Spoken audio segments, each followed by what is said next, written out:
Hi friends, welcome back to my mini blog friends. ಇವತ್ತಿನ ವಿಶೇಷ ಏನಂದ್ರೆ ಹಿಂಗೆ 6 ಲಕ್ಷ ಕೊಟ್ಟು ಒಂದು ಮಷಿನ್ ತೊಗೊಂಡು ಬಂದುಬಿಟ್ಟೆ ಫ್ರೆಂಡ್ಸ್.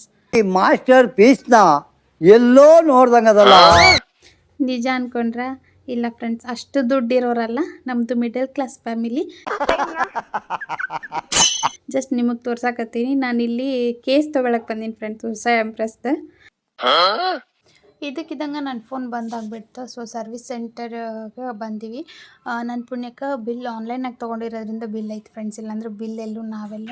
ಇವರು ಬೈಯಕತ್ತಾರ, ಅವ್ರು ಎಷ್ಟು ಧಾರಾಳ ಅಷ್ಟೇ ನನ್ನ ಜಿಪಣ. ಒಂದು ಫೋನ್ ತೊಗೊಂಡ್ಬಿಡು, ಚಲೋ ಸ್ಟೋರೇಜ್ ಇರೋದು, ಅದನ್ನು ಸರ್ವಿಸ್ ಮಾಡಿಸೋ ಬದಲಿ ಅಂತ ಅವ್ರು ಅನ್ನಕತ್ತಾರ. ನೋಡೋಣ ಫ್ರೆಂಡ್ಸ್ ಏನಾಗ್ತದೆ ಅಂದರೆ, ನಾನು ಹೊಸ ತೊಗೊಳೋದು ಬೇಡ, ಸೆಕೆಂಡ್ ಹ್ಯಾಂಡ್ ತೊಗೊಳ್ಳೋಣ ಅಂತ ನಾನು ಅನ್ನಕತ್ತೀನಿ. ಫೈನಲಿ ನಾನೊಂದು ಸೆಕೆಂಡ್ ಹ್ಯಾಂಡ್ ಮೊಬೈಲ್ ತೊಗೊಂಡೆ ಬಿಟ್ಟೆ ಫ್ರೆಂಡ್ಸ್. ಗ್ಲಾಸ್ ಈ ಥರ ಆಗ್ತಾರಂತ ಗೊತ್ತೇ ಇರಲಿಲ್ಲ ನನಗೆ. ಸೊ ನಾ ಎಷ್ಟು ಅಮೌಂಟ್ ಕೊಟ್ಟೆ, ಯಾವುದು ಫೋನ್ ಎಲ್ಲ ಹೇಳ್ತೀನಿ. ನನ್ನ ಎಲ್ಲ ಕೆಲಸಗಳು ಎಂಬ್ರಾಯ್ಡ್ರಿದಿಂದ ಹಿಡಿದು ಮಕ್ಳಿಗೆ ಓದಿಸೋದು, ಸ್ಕೂಲ್ ಗ್ರೂಪ್ಸು, ಅದು ಇದು ಎಲ್ಲ ಮೊಬೈಲ್ ಒಳಗೆ ಫ್ರೆಂಡ್ಸ್. ಎಲ್ಲರೂ ಡಿಸೈನ್ಸು ಮೊಬೈಲ್ ಒಳಗೆ ಕಳಿಸ್ಕೊಂಡು ಅಲ್ಲೇ ಮನೆಯೊಳಗೆ ಫೈನಲ್ ಮಾಡಿ ಬರೋರು ಭಾಳ ಜನ. ಸೊ ಮೊಬೈಲ್ ಇಲ್ಲ ಅಂದ್ರೆ ಆಗೋದೇ ಇಲ್ಲ.